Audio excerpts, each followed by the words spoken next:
91 rupees is one USD, $1. It used to not be like that. It actually used to. One of our past guests, actually, Mr. Kiss, and he told us that. Can you believe $1 is 1 rupee or 32 paisa? You can buy $1. US dollar. US dollar. Yep. The degradation or the devaluation of the rupee over the years has been crazy. Like when I was a kid, it used to be like 40 something rupees for $1. Now it's Which event gives the biggest paycheck? Corporate events. Corporate events. I'm glad you're asking, bro. You're good, bro. You're good. That's why I need you, bro. That's why this podcast ain't nothing without it, bro. When you're DJing, like what are some of the most like overrated songs that you're bound to play just because the audience loves it, but you don't like it? Even if it's an overrated song and it's probably played out, that's the only probably like I wouldn't play it. If it's an overplayed song that's played out, like all right, we didn't ran through this, bro. Like I can't play on the stage DJing, right? It's all hyped up, full energy. Everyone's cheering, and once you go back to the hotel room, everything is silent. Like, do you feel depressed? Oh man.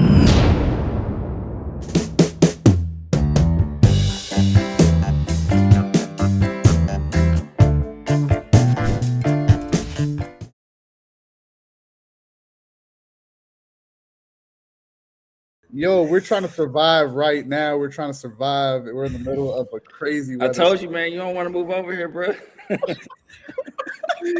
Yo. Wow. Okay, so the history here is deep and rich. We got Trey in the building, man. DJ, entrepreneur. I mean, I want to say like a city mogul, man. I feel like anytime any city that you're in, I feel like people know. You know what I mean? So that's just. There's a lot of stuff to get into, and I'm wearing my. Hey, Tyrell. Hey, that's why you my guy, bro. That's why you my guy.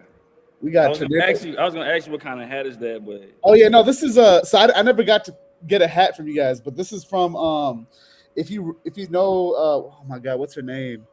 Starts with a J, and I'm forgetting. But she goes back and forth from New Orleans to here, and she's talking about that's my girl Trey his hats. Trey. Yeah, I'm sorry, no, yeah, her name don't. That's who had. I'm looking like I've seen his hat somewhere before. Yeah, for the hose hat. but she's not selling them anymore, right? I haven't seen any being sold, but I'm not sure. Okay, yeah, no, so that's I saw her. I remember one time I was wearing it at the I think it was one of the Christmas shows. And I was wearing it. She was behind me. She's like, "I really like that hat," but I recognized. I knew exactly who. I was like, "Wait, this your hat? Like, what are you?" Yeah, so that was a cool moment. But yeah, her name's Trey too, right? Yeah, it's Trey Hits. Trey Hits. That's right. Shout out to my girl Trey Hits, man. Shout out to Trey Hits. Shout out to Before the Hose hat. Man, I got like 2 or 3 of these. I got like at a point in time, I was giving these out as birthday gifts. I was just buying them in bulk and giving them out. Wow. All right, now since you said that, I still got some of these for you, and they 314 day edition. Ooh. Yeah, we'll be talking after the show. You need to get you a hat to match that T-shirt, man. Yeah. Yeah, no, this is so Nishant, like he sold me this shirt, like we're talking more than 10 years now. It's been 10 years. It's gotta be like 2015. I would say 2015, 2016. Yeah, this might be the 2018 actually edition. Yeah, right? I think that's a little bit later because we were in the new location when we put those out. Okay, so that's right. That hasn't been at least 2018, 2019, but it still looks good for a shirt that's 5 years plus. Yeah. So we're talking like 7-8 years. Nishant, like, and it still fits you, man. It still fits, and that's the thing. So when he sold it to me, he was like, "Bro, like, you're buying like real good craftsmanship right now." Because like that's a lot of people, and we could talk about a story on here too. There was a time when I had a friend that was like, I remember him. Nishant, do you remember Saga? Yeah. So Saga was with me, and then I was wearing this, and I'm just relaying everything that Trey poured into me as far as like what the work that went into the shirt. I'm telling him like, yo, like this is real. This is elevated streetwear. Like it ain't even streetwear no more. Like this is a piece, and he's like, honestly, I don't see what's what's so special about, or he was asking me like how much I paid for it, and I think this was what at the time like 60 or something like that. Yeah, it might have been 60, like between 60 and 80 bucks. Yeah, so 60 and 80 bucks for the shirt. Now, mind you, like most people would say like that's steep for a shirt, right? But like, look at, I'm still wearing it to this day. It's one of the best shirts on my skin. I'm telling you, this is not me just saying it. It feels really good on my skin. And he can talk you through as far as like what went into seriously the like craftsmanship that went into it. But I'm relaying this to Sagar, like, yo, this is why it's this price, you know what I mean? And then he was like, he was just being real, like, I don't even know, like weird about like, oh well, I could just go to a screen printing store and get that same design and like, like no, that's not how that works, bro. And then I called Trey, and Trey, we video called Trey, and Trey was like, he just laid it down on dude, like, bro, like, see, I see you don't get it, but all right, so what I can remember about that whole exchange, he was real combative. Like he didn't believe what I was trying to convey to you about the t-shirt as far as being cut and sewed, different type of cotton, all that where it was made, all that good stuff. And so the real craftsmanship that goes into those t-shirts, and it's just like how perfectly still can lay on you 30,000, not 30,000, but like 30 or a lot of washes later. You know what I'm saying? So that's what it's all about, and it's clearly shown with that shirt that it can still be worn, no rips. It's not, dude. It's not even wearing down on the. Trust me, the neck part. Yeah.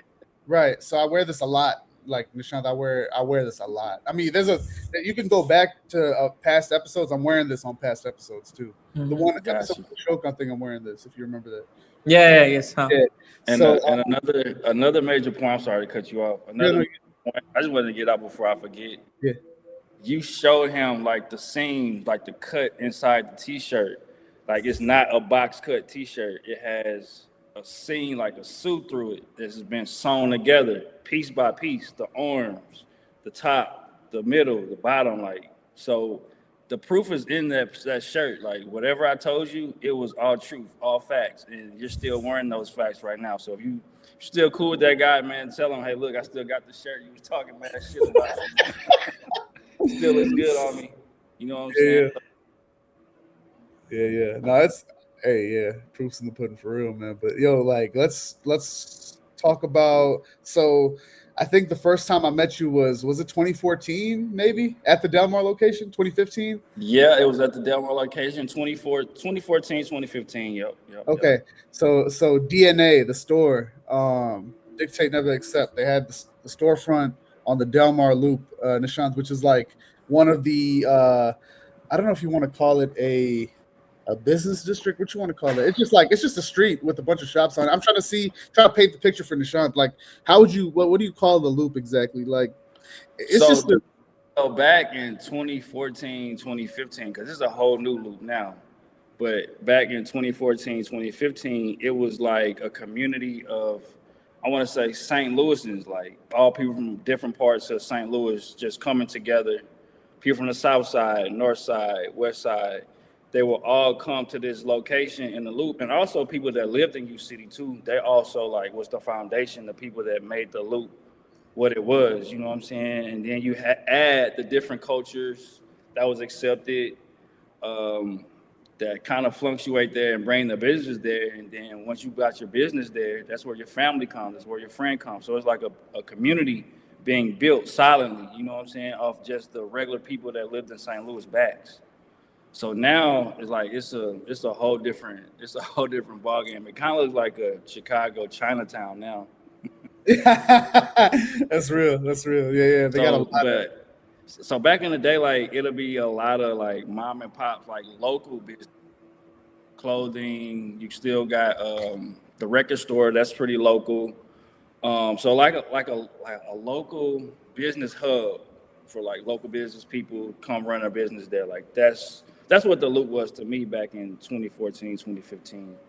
And I'm also a DJ as well. So I was there DJing local acts, local, you know what I'm saying, people just doing everything local. Like the loop was local, like proud local too. Like if you go back even further back, that's what Nelly shot his Air Force Ones video, like in the loop. Like it's it's cemented in St. Louis history type shit. That's what I'm trying to get at for real, basically. What made you enter this clothing industry? Man, so I want to say, bro, like as long as I can remember, I've been trying to dress myself. So I thought I was always like a fashion forward kid.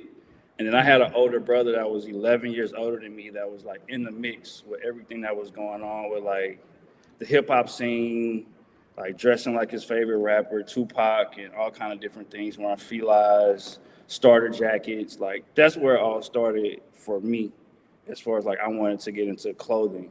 But then once you get older and you see like the more business aspect of it, you see people buying houses and nice cars and Lambos and all kind of crazy stuff off of fashion. And so that drives you, but that's not the end goal, you know what I'm saying? But that's like, once you're younger, like that's what you see and like that's what you gravitate towards too. And then that passion is already inside of you. So it's like, I can do this too. You seeing the next guy like, hey, what makes him so different than me? Only thing I got to do is put the work and be disciplined and get it done. And so that's like kind of where it started for me like as a child. Like I can remember going back and dressing up for my first day of school on my own, like having no help from my mom or dad or nothing like that. And I picked the yellow and blue polo shirt. I picked like some gray looking shorts, mismatched socks. I didn't know what the hell I was doing. I was just like independent and just being like having an imagination as a child, you know what I'm saying? And that imagination like has to stay with you like as an adult as well too. You have to have some of that peace that stays with you like when you was a child type deal. So it all started back, man, I can't even remember. I don't know what grade I was in, bro. I can just remember my mom telling me like, I don't have time to dress you today, go pick out some clothes. And from there, she created a monster because every day after that, like she couldn't tell me what to wear. Even if it was a whack outfit, I didn't care. Like somebody had to tell me like it was whack or something. You know what I'm saying? Yeah. But yeah, that's where it started from, man. And I went to college, met like some like-minded people that wanted to do clothing and stuff like that, and just grew from there. That's cool. That's where I'm trying to be at right now. Aside from shooting this lovely episode with our special guest, of course, but I wanted to take a moment to talk about iCover Direct, the best life insurance buying experience brought straight to you on our online marketplace at iCoverDirect.com. That's ICOVERDIRECT.com. You go to the website. All you need is a stable internet connection, your computer or your phone, and just a few minutes of your time. No agents, no medical exams. You hit start applying. You go through the personas page that we created for you. You check what's best for you. After that, it'll show you what's the best product that's suited for you. And then you're going to go through a questionnaire. And after answering a few simple questions, voila, you're going to have your own personalized quote where you can decide how much coverage you want. And that'll obviously affect your monthly premium. Once you decide that, you enter in some more information and then your payment information. And that's it. You got yourself a life insurance policy and literally is in as quick as 5 minutes. It's that simple. It's that quick. Preserve your happiness and get you some life insurance with loyalty. If you got any questions, holla at us. Back to the episode. How was it like growing up in St. Louis? So I'm actually from Brooklyn, Illinois. Okay. It's a small town right outside of St. Louis. It's maybe like 10 minutes across the river. And I'm probably not even there. I can probably get to downtown maybe in 5, just depending on the traffic that day type deal. So I was pretty much raised on the Illinois side, which was more a little different. To me, growing up over there was more structure, smaller village, so everybody knows everybody type deal. If you got in trouble, it could be somebody that saw you across the street doing some shit that came over and told your mom, you know what I'm saying? Yeah, like, you got to deal with that. Like, that's what type of small knit community that I'm from. So growing up, it was pretty smooth, man. My mom actually moved me out of like my school district. She didn't like how things was going with the school, that like the area I was in. Actually, the school was actually like right across the street from my house. So she was like, nah, like stuff is getting too bad. These kids are crazy. So I'm gonna send you to a Catholic school. So that was like a culture shock, like going from an all black school, all black like culture, and then you're jammed into this Catholic culture with all these Caucasian people that don't relate to you.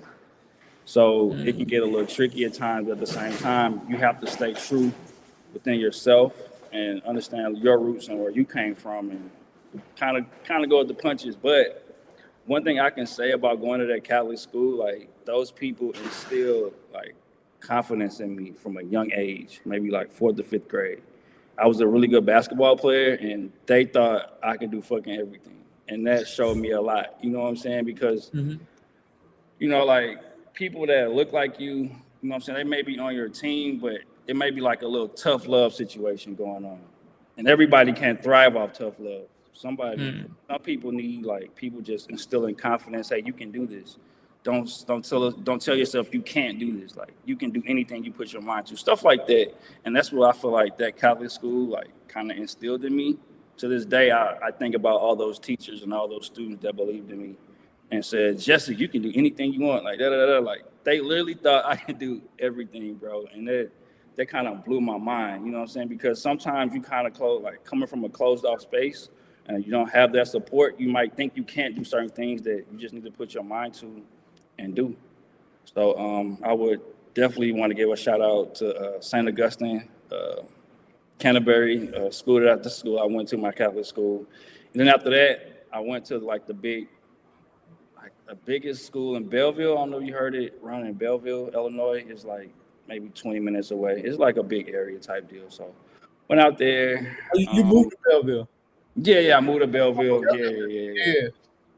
So that was pretty cool experience. It's like a more bigger school, so it's more mixed. You have your black, white, more diverse student crowd. Was on the varsity basketball team, did all that kind of good stuff, man. So yeah, my upbringing, man, was pretty sweet. I'm not gonna sit up here and tell you I had this code. I was starving, storied. I come from a 2-parent home. They're still married. They've been married over almost 40 years. Like it's been a minute, you know what I'm saying? So I have a lot of like good morals instilled in me as a person, you know what I'm saying? Come from that 2-parent home, having a dad, having a mom there, you know what I'm saying? Like going to your basketball games, stuff like that. So I had a pretty sweet childhood, bro. I'm not gonna sit up here and sugarcoat it for you. Hey, that's just as hard, bro.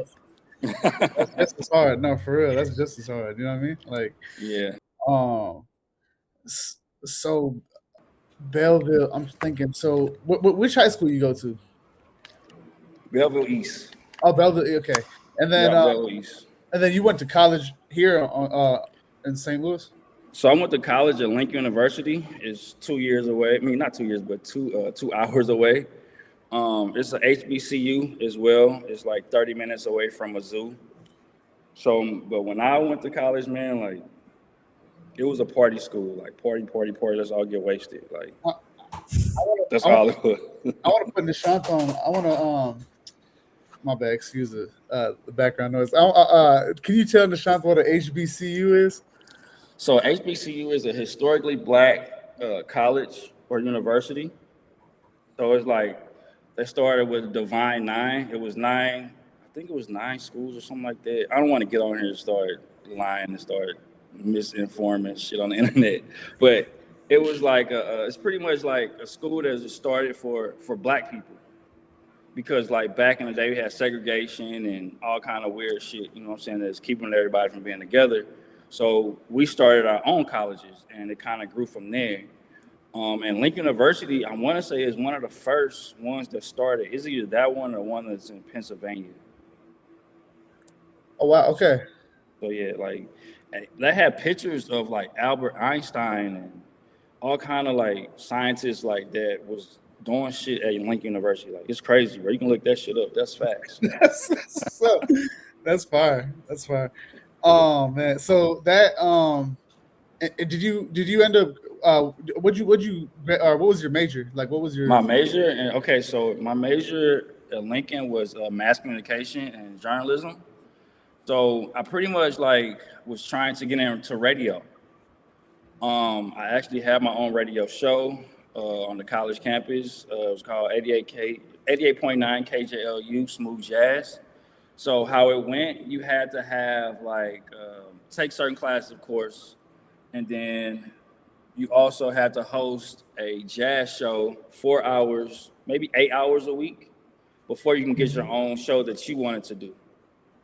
So it's kind of like a rites of passage thing. Like once you get your hours up with the smooth jazz, getting comfortable talking, knowing about other artists, they're like, okay, now you can have your own show, hip hop, alternative music, stuff like that. So I had my own radio show. It was called Two Fly Radio. The name stemmed from a group that we also had on campus that we threw parties. It was called Two Fly Entertainment. So yeah, it was pretty fun times, man. Fun times. I ain't gonna lie to you. It's also it's a stanky leg contest on YouTube. It's like hidden on YouTube. I would never share the links, but I'm on there hosting a stanky leg contest. But I would never, ever get that link out. So you don't have to worry about that. Thanks, man. We're gonna put some B-roll up. You know what I'm saying? Man. Let me. I'm gonna switch positions. That's kind of crazy. I'm gonna switch locations in the house. Hold on. I'm gonna switch locations. All right, we're in the basement now. We're good. Everything's fine. Sorry about that, y'all. We had some. You changed the position. Yeah. Yo. Oh man, but yeah, we were just talking about lighting equipment and stuff because I was able to use this laptop USB lighting rig or whatever. But Nishant got a really cool light rig. You want to show everybody? Oh yeah. Yeah, that's pretty cool. See, I got this. This is what I got right here, and he got that. This is the one. This was like $10, man, and that was like lamp. Ooh. And then the third and the fourth. Yeah. That's cool. No, but you said that light was this right here was about $10. You said that light was how much in rupees? You said 10,000 rupees. 10,000 rupees. Now, just for reference, man, Trey. So, rupees is the Indian currency, right? INR, I think, is the like how we say USD. They say INR. What does the N stand for in INR? Indian IN. Oh, okay. All right, cool. So 91 rupees is $1 USD, $1. Wow. And yeah, so he said 10,000 rupees. That's like $106. Yeah, something like that. Yeah. But Gotcha. it used to not be like that. It actually used to. One of our past guests, actually, Mr. Kiss, and he told us that it used to be 1-to-1, right, or something like that, or like a rupee used to be $1 back then. Yeah. So the degradation or the devaluation of the rupee over the years has been crazy. Like when I was a kid, it used to be like 40 something rupees for $1. Now it's not. Yeah. Got you. Yeah, that's pretty crazy. That's how our dollar about to be, man. Our dollar ain't gonna be worth shit. What do you think? Where do you think it's gonna move? You think it's gonna be like a centralized, like a crypto or something like that? Where do you think we going? The world. I have actually no idea, bro. Like I'm not sure what they're gonna do with that shit. I honestly cannot sit up here and tell you not one suggestion or what I think is going to happen. I have no idea, but I know like it's not going to be good. Whatever they change it to, it's not going to be accessible for everybody. Everybody's not going to be able to get their hands on it. It's going to just probably make people go more crazy over material shit. It's just going to spiral everything. Like whatever happens, in my opinion, it's not going to be good. I don't know if it's going to go crypto, but I've seen some stuff with crypto where that shit is going down and it's kind of like, unpredictable. You don't know what's going to happen with it. So sitting here as a regular person, man, that knows nothing about that shit, bro, like I couldn't tell you where it's going. But I see as far as like being in retail and how people use their money and people are like not carrying cash anymore. Everything is by card and all that stuff. Like it's more digital. You can't touch it. It's weird. Like it's so weird, bro. Like I don't know what to call it. I don't know if you can kind of give me some more insight on that. Or I don't know, but I can't call it, bro. I can't even sit up here and act like I know what the fuck is going on because I don't. I'll say that I find it disturbing how and me and Nishant ran into the situation there. I didn't expect to run into it there, but I know here, you go into venues that are cashless, right? They're like, yo, we will not take paper money. Like we will only take card transactions or whatever, contactless pay or whatever. But like, and I think, interestingly, so we had that situation in India when me and Nishant, I met him for the first time in January, and we went into the store where they were like, I just wanted to buy like because I drink a lot of water. So I just wanted to buy, and I can't drink from. You cannot drink from the tap over there. You cannot. You're gonna die. No, you cannot. No. Even we don't drink it. As he takes a sip of his water. So everything has to be filtered, and even the filtered water in the house, like even that makes me like I gotta drink just straight from the bottle over there. So I'll buy like a 5-liter water bottle there, and I'm trying to go into the corner store to get a 5-liter water bottle. They're like, oh, no, you can't. They got a brick and mortar, but they're like, no, you can't come in here to buy it. You gotta pay for it on the app, and we gotta deliver it to your house. And I'm thinking like, so I'm right here in front of you right now. You got a brick and mortar, but you're not. You can't sell it to me. That's crazy.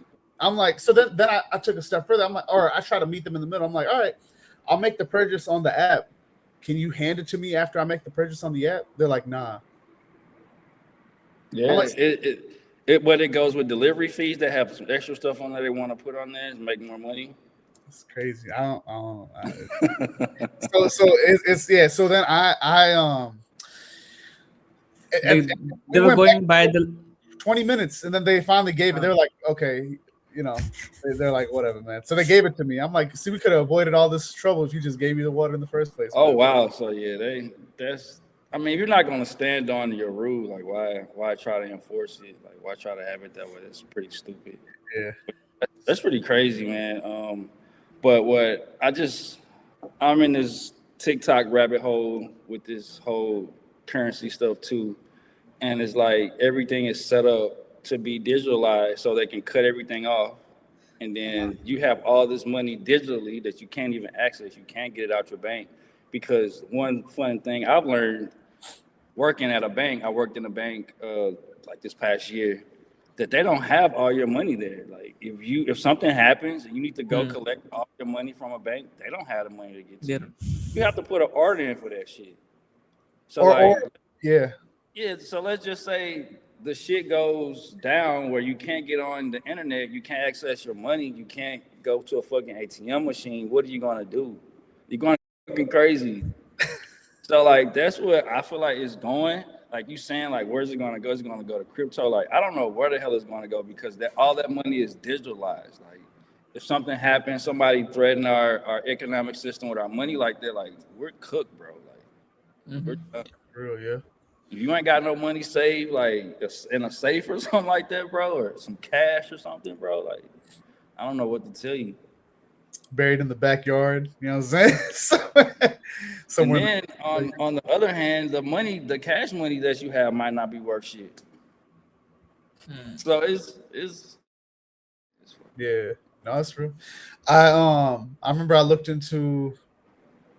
I was just curious. I was like, yo, like how much money do you have to? How much money can you take on a plane before like it becomes a problem? I was just curious, so I looked that up. And they said that if you take anything over 10,000 or 10,000 or more, you got to declare it. And that's crazy to me. So I could walk in. So I got it in my bank account and it's fine. I could have 50,000, 60,000. But if I got 10,000 in cash, I got to declare it to you. Like, yeah, it's weird, man. All these, I don't even know what to say to that, bro. Like, that's wild. Like, I mean, I'm just traveling state to state. I'm not going out the country. Like, what's yeah? See, if I was going out the country, then okay. Yeah, like, that's different. That's different. But state to state, I gotta declare it. Like, or they'll seize or fine you. You gonna take my money, bro? Like, no, you're not getting that money back. Like, it's something to think about. But man, speaking of currency, shout out Jet Life. You know what I mean? Yeah. Yo, Nishant. So Currencies a rapper from New Orleans, and he's like independent, right? He's been independent. Of course, that's what we stand on, independency, independent. But his work ethic is insane. Like he will put out a lot of music. He did like a mixtape a month every month, like one month. Yeah, it was. And then he did an album. Then he did an album a month. Oh wow. With videos, with real artwork, you know what I'm saying, real time put into the project, and he does this like every month. And he's also like this big weed connoisseur. Like he's had his own genre of weed raps, and they call it luxury music, and all kind of cool names that he done birthed, and he done fathered all these other rappers that kind of came after him doing the same thing, touring a lot, being independent, being more hands-on with their fans. So he's kind of like the blueprint of like an independent rapper from the United States. Like that's what I would really sum up like that. You know what I'm saying? As far as tours, merch, he has his own Jet Life store in his city. Yeah, I went there. It was crazy. Yeah, like it's just so lit. You know what I'm saying? Like if you was a aspiring rapper, like that's the rapper like the career I would want. I would want his career. You know what I'm saying? As far as like having his own cult following, being independent, can make his own money, don't have to wait on the label and all this other crap. You know what I'm saying? So he's a pretty cool guy. The Lil Russell before Lil Russell. You know what I mean? Yeah, you could say that. I'm not really hip on Lil Russell for real, but I heard about his Heaven Sent. Yes, Heaven Sent shit. Oh man, Nishant, do you know about that? There's this guy named Lil Russell. He's from California, and right? Yeah, he's from. Yeah, I think he's from California. Yeah. And he recently signed. So he was huge on independent, like being independent and doing the independent grind, and he still is. But he signed like some sort of partnership deal with Rock Nation, which is Jay-Z's record label. And ever since then, like people kind of like his fans kind of turned on him a little bit because they were like, everyone started looking at him.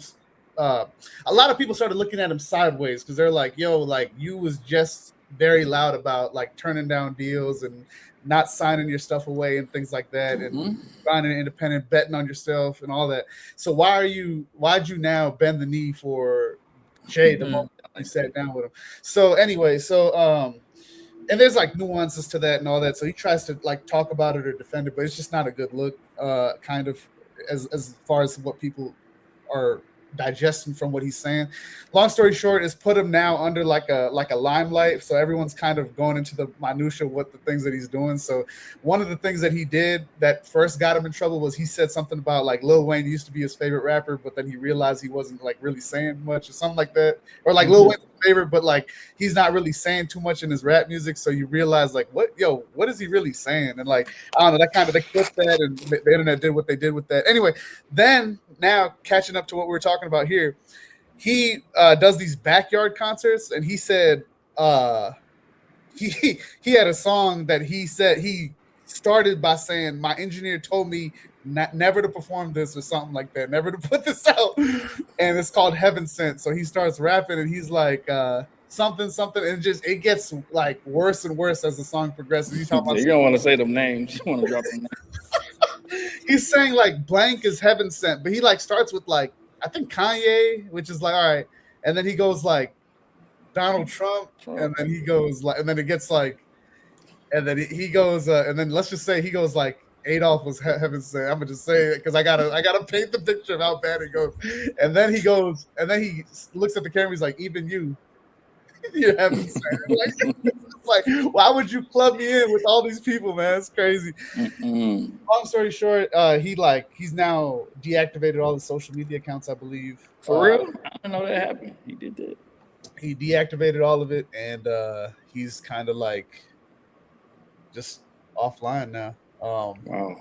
Yeah. So he stuck to his guns? He kept saying like because people was trying to tell him like, when you say in Heaven Sent, you're saying that like God sent these people, but like, he was like sticking to his guns. No, I mean like you know what I meant, and then like it looked good. No, it didn't fly over.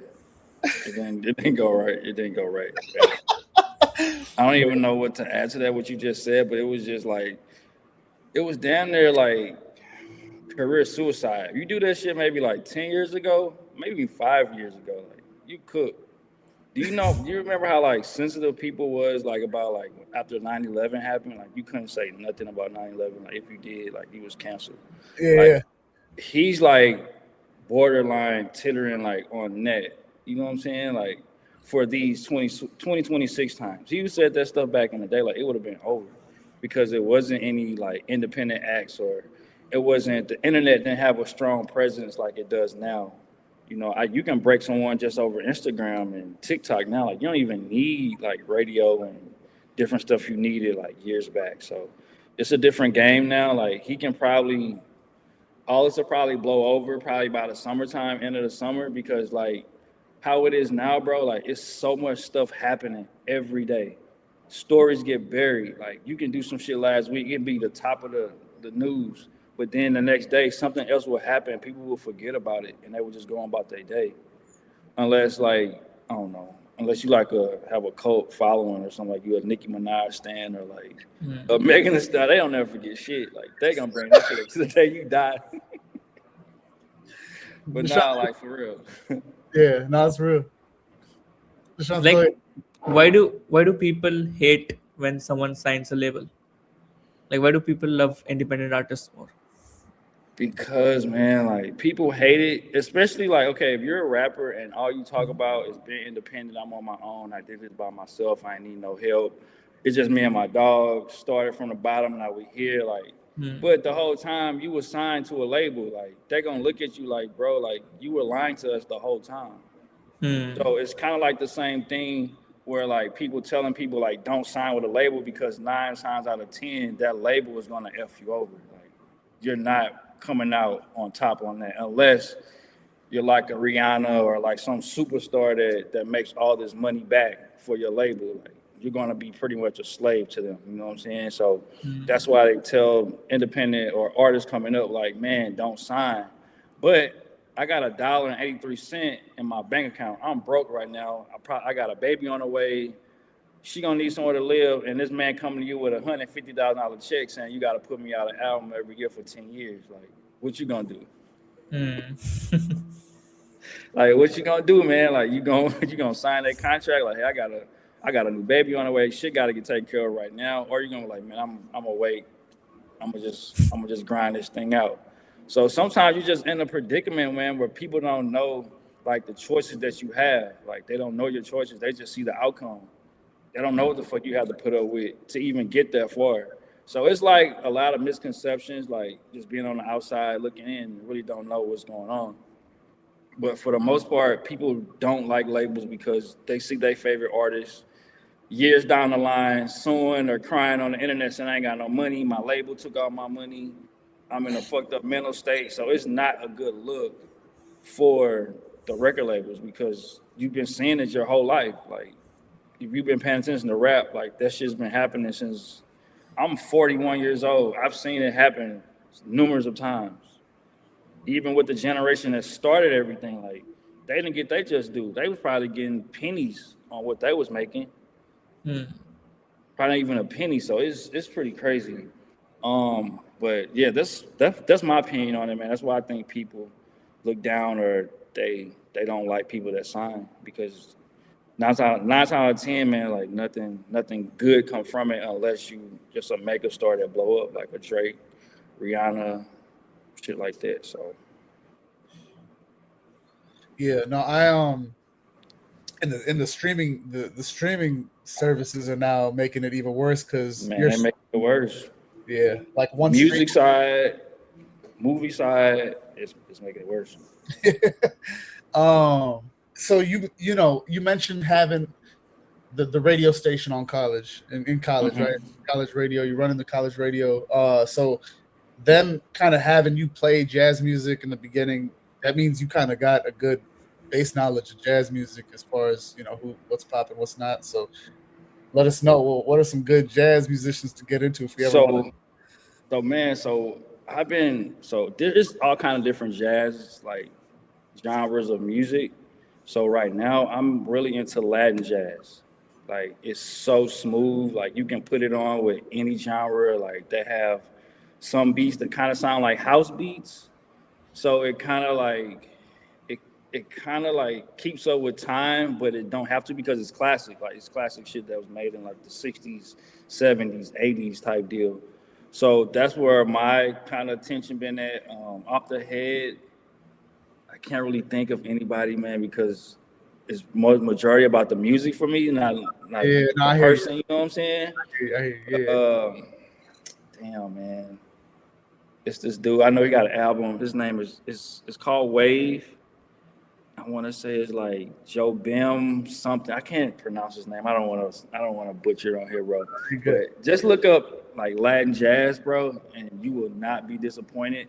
And also, it's a lot of rappers, bro, that use like those jazzy Latin like sample beats type deal.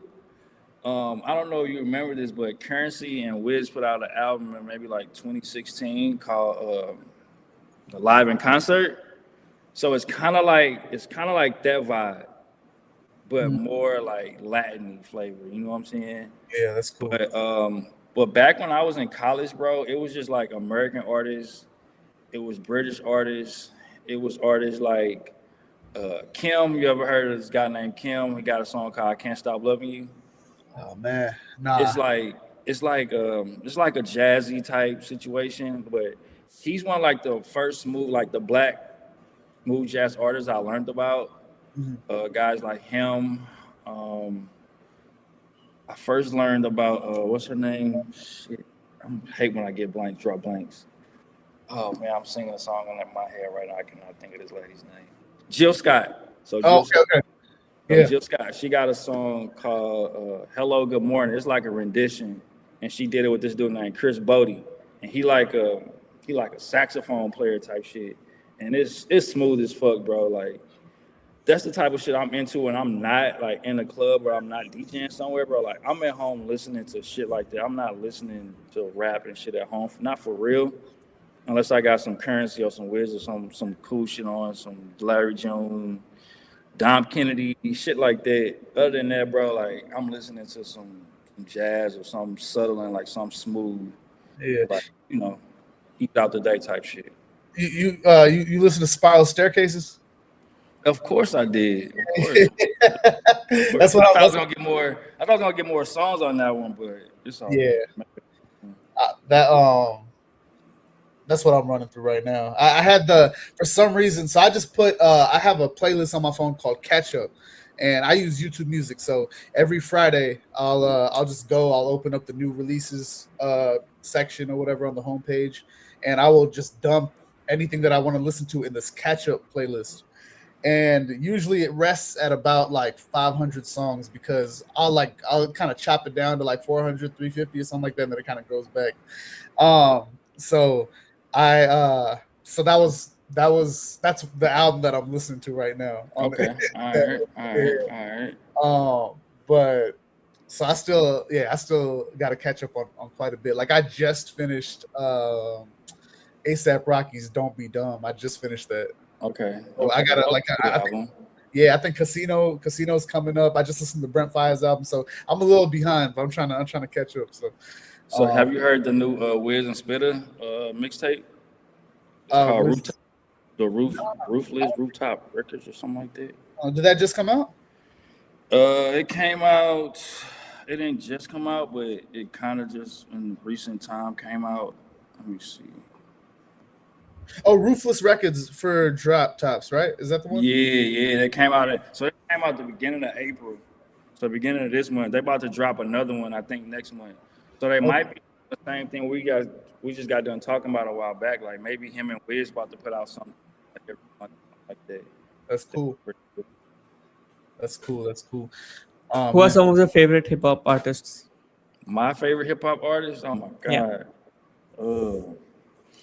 I'm gonna kind of go like from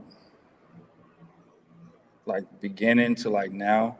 So at the beginning, my favorite artists are probably like Jay-Z, Nas, Tupac, Biggie.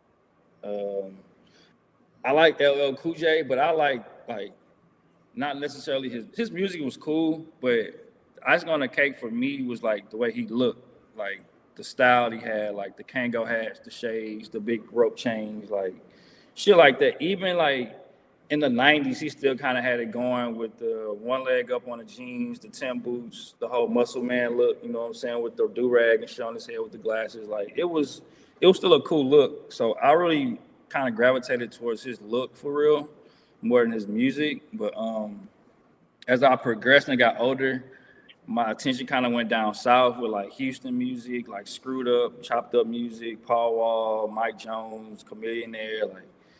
So it kind of branched off into like, instead of just being on East and West, now I got favorite artists coming out the South. Like here comes Lil, here comes Master P, here comes Big Timers, like all that that southern, you know what I'm saying, hip hop came. And then it kind of shifted over to Atlanta, where you got Outkast, you got who else over there? Future, you got Goody Mob, you got like all these like Atlanta people, like, you know, Atlanta took over after it kind of left New York type shit. So, and then to bring it back to New York, you got a 50 Cent. So it was like, it kind of like just went like around, you know what I'm saying, to like different little places and shit. And so like coming up in high school, I remember in 9th grade, I first heard of that Nelly album. So it was in the Midwest. You found Nelly, Murphy Lee, Ali, like the whole St. Louis like crew, you know what I'm saying, the whole St. Louis style. Like then you start finding other rappers in St. Louis.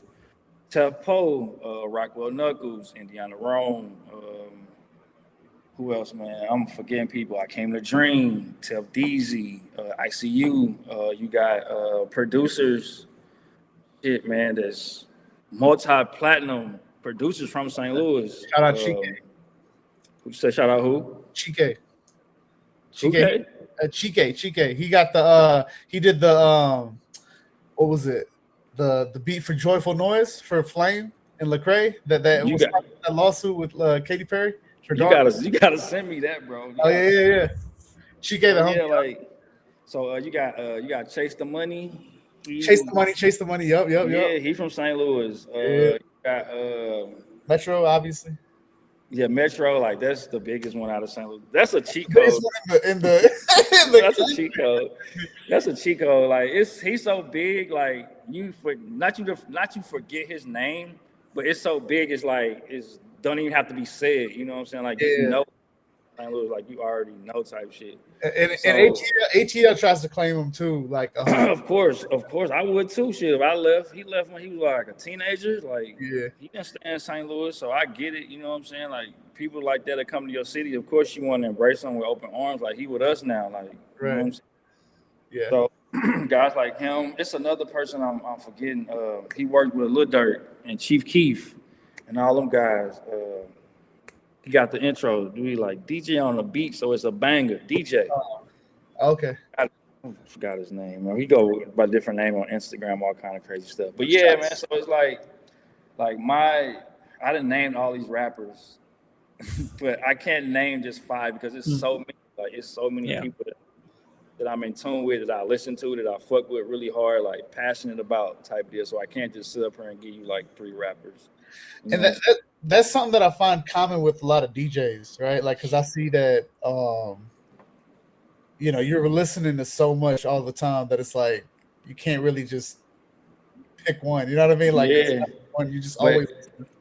If I had to pick just one person, it'll be Currency. Like, okay, all right, cool. If I had to pick, if you were like, hey man, you on the island by yourself, like you can only listen to one person. Like, it gotta be Spitter. You got the quantity. You're not gonna be bored for sure. So say like that's what it is, man. Then he remixed everybody's song. He rapped over everybody's beat. So it's like, just give me that. You know what I'm saying? I'll take it. Yeah. Yeah, it's cool. Yeah, because I know when it comes to quantity, I mean, there's not a lot of people that got a beat because I know Young Boy got a lot of stuff, and then we said La Russell got a lot of stuff in the time that he's been out. Are you into NBA Young Boy's music? How do you feel about his music? And the Gucci Mane was the other one I was thinking about. How do I feel about Young Boy's music? I went to his concert when he was here. Okay. All right. My little cousin loves Young Boy. She might, I don't even know, she might tattoo YB Better on her arm or something like that. Wow, that's great. She puts hashtag YB Better on everything, but she loves Young Boy. So how do I feel about Young Boy's music? What a question. Let me not say nothing that's gonna make me end up on Gravedigger Mountain, but let's just say that okay, so it's not for me. I'm not gonna say it's bad because I haven't gone through enough of it to judge it, and that's truthfully how I feel about anything, really. Like, before I really want to have input on how someone's music is or what their skill set is, or really just talk about anything, I really want to digest it as much as I can before I really say something about it. And that's actually what I do with anybody that I listen to. I'll go through their entire discography before I say something, or at least listen to enough of it before I say something about it. So that being said, I haven't really done that with NBA YoungBoy, but from what I've heard, it's just not for me. It's not something that I feel like I'm inclined to do. I'm not like rushing to say, because there's some people that I'll be going through a discography and I'm like, yo, let me just put that to the side right now. I gotta go check this out and like do a deep dive on this. Like there's some people like that really just pull me in that direction. YoungBoy's not one of those people, unfortunately. So it's not for me. But there's a market for it, and he's obviously doing something right, because there's people that will go to his concert and make you feel like Michael Jackson's on stage because of the way that, like, literally. Like, speaking of Michael Jackson, that was the movie I was watching last night, Nishant. I was watching Michael at the theaters. Watched that at the Marcus Ronnie's in IMAX. It was amazing. I cried 3 times watching that movie. Damn, word. Yeah. Did you watch that yet? I haven't, man. I'm supposed to go see it yesterday, man, but I should hit you up, man. I slept through everything, man. I just wanted to sleep. I didn't want to get up. That's real. Is that what your Sundays look like usually? For the most part, if I'm not like doing anything like music wise or like chilling with family, stuff like that, like I'm sleeping, bro. I'm getting my beauty sleep. That's cool. Yeah, that's real. I know, you mentioned Houston, so I just want to say shout out. There's this girl, her name is, I think, Anaya Kobe, something like that. She's a DJ too, but she raps and she does a lot of the like, she's like pretty loud about her She based in St. Louis? No, she's from Houston. Okay. I got you. So she's pretty loud about her like Houston pride or whatever, her H-Town pride. But she's cool. She got a new song called Ladylike that came out. That was pretty cool. And she's real pretty. So I think that's gonna help. Okay. That's all. That. Yeah. You know what I'm saying? So that's what made me stick to the real. You know what I'm saying? That's what made me like not. You know what I'm saying? Not. Got you. Send me that. Send me that. Give me the song, and then I want to piggyback off your NBA YoungBoy, what you said about him. Yeah. So I want to say that I had the same like words, same thoughts, like you, like exactly what you said. Not for me, not something I'm going to be running to check out, see what's going on. But as a DJ, I have to do it some service because that's what the people fuck with. You know what I'm saying? And once you find the correct songs, you find the right songs to play that are popular, that people fuck with. Even his B-sides, like from his main joints to his B-sides, like they fucking with it. So it's gonna be cool to play in any setting, any moment. Well, not any moment, but like, like a good, like, vibe, chilling spot. Like he got songs that you can play for like those type of situations where it's not everything turned up, yelling, breaking shit, and running around like you crazy or something like that.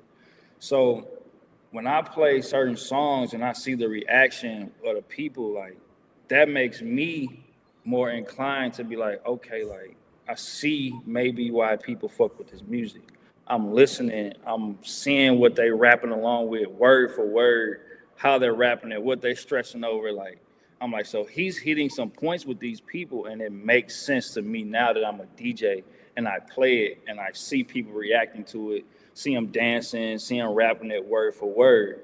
So it makes you kind of want to dig deep into what else this artist has. Like maybe he has something to offer for you, but you haven't found it yet. You know what I'm saying?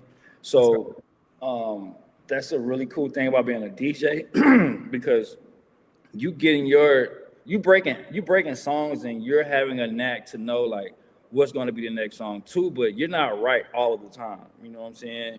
And the people, like, that's who make the song pop. Like, the people got to gravitate towards it, not just you. Like, it's about the people, you know what I'm saying? And so once you find that out, like, what the people are gravitating towards too, like, DJing is so easy, bro. Like, even if you're making up shit on the fly, you have a certain realm of, like, music that you know, like, these people finna go crazy when I drop this. You know what I'm saying? So it's kind of like, man, like, you have to kind of do a deep dive, like you can't just judge it just off looking at the shallow of like what you see just right in front of you off the first hand. Like going to an NBA YoungBoy concert for me would probably be more just sitting back and experience like just people watching. You know what I'm saying? That's what it was for real. Like So it's and then seeing that as a DJ, I'm probably paying attention to what songs is going making people go super crazy. Like, all right, bet let me add that to my arsenal type deal. You know what I'm saying? Yeah. But it's all like learning for me, especially at my age, being a 41-year-old DJ, trying to DJ for 25-year-old. Oh no! Did we lose him? No. Oh, let it regulate. I think the network might catch him again. Oh no! We was just getting into it, man. We was getting into it. This is like, this is my favorite conversation right now, man. Oh, hold on.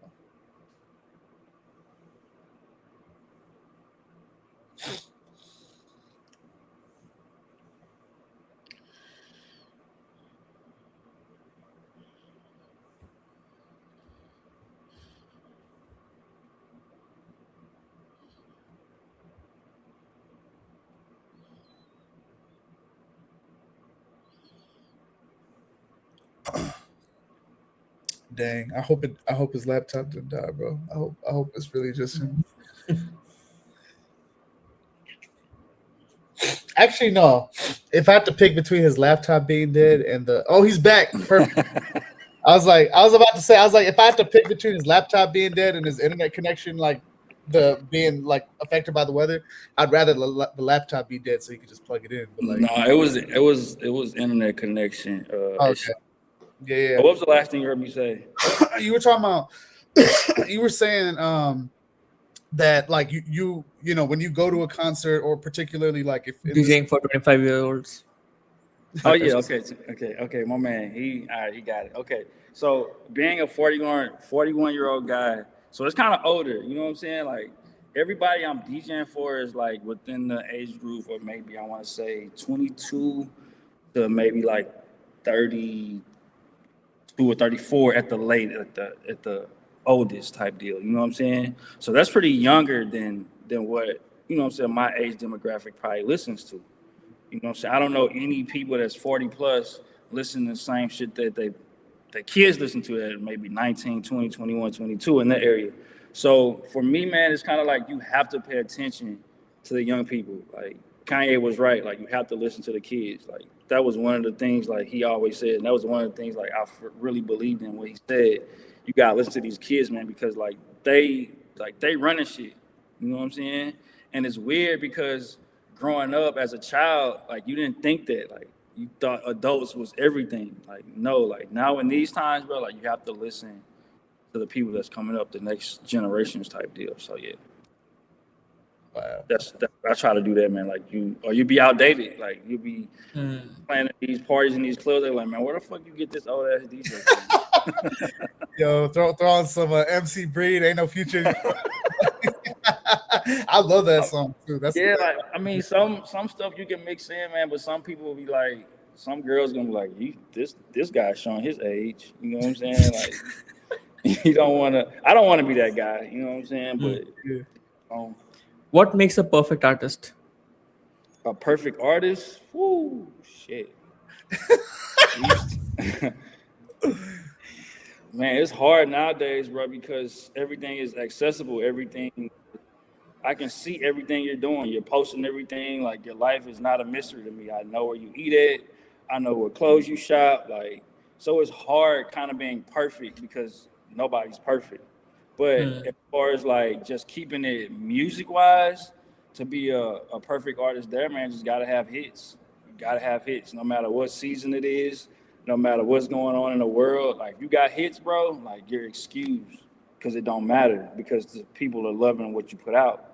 So, like Lil Russell, right? Prime example. What hits do he have? Just being honest, like what hits do he have? So he's in no like shape to do the things he's doing. It's fucking up his artistry. It's fucking up everything he's worked for the last, I don't know how many years he's been doing. Like it's just a bad stain. So even a guy like that literally had maybe like a perfect career. You know what I'm saying? Like he even fucked up. So what makes an artist perfect, man, like it's just hard work and having hits and just being seen, being relevant. You know what I'm saying? Being spoken on. Like back in the day, they it was like publicity. Some about being any publicity is good publicity or something like that. Like back in the day, like you didn't want that bad publicity. Like you just wanted good shit. You know what I'm saying? Like that's why everything back in the day was so controlled. Like you had media management, you have media training, like all this stuff that was brought up, so you would look perfect on this TV. But now in 2026, man, with the internet and everything's being so accessible, like I said, like it's hard to even show that because, like I said, nobody is perfect. Everybody is flawed. You know what I'm saying? Back in the day, they had a better way of dressing it up to distract you and not let you see that shit. But now, like people want to see it. Like people imperfections, like it's kind of driving sales. That's why you see a motherfucker beat up somebody and their album sales go up, or somebody gets shot and their album sales go up, because like it's not perfect. You know what I'm saying? But I would say perfect looks like whatever's making you money or making you happy and making you feeding your family. Like that's perfect. Like that's the closest thing you're gonna get to that. So I love that. Do you think Drake's gonna spin the block on Kendrick on of course, that beef will never be dead, bro. They gonna be beefing to the day that boy died. Like he called that man a pedophile. Like on the Super Bowl stage, that's the top of the top. Yo, number one op calling you a pedophile on the biggest screen ever, bro. Like it's up for life. My kids gonna be dissing you, nigga. What the fuck?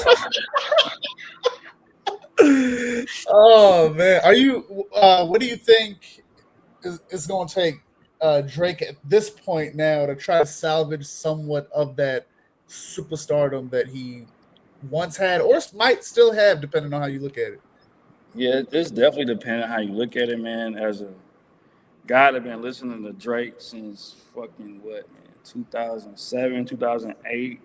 However, like whenever he started putting out music, whenever I found out about him on whatever blogspot.com, whatever, how I've ever found out about Drake, bro, like I've been listening to that man, bro. Like he's the best to ever do it, bro. Like he couldn't do no wrong. You know what I'm saying?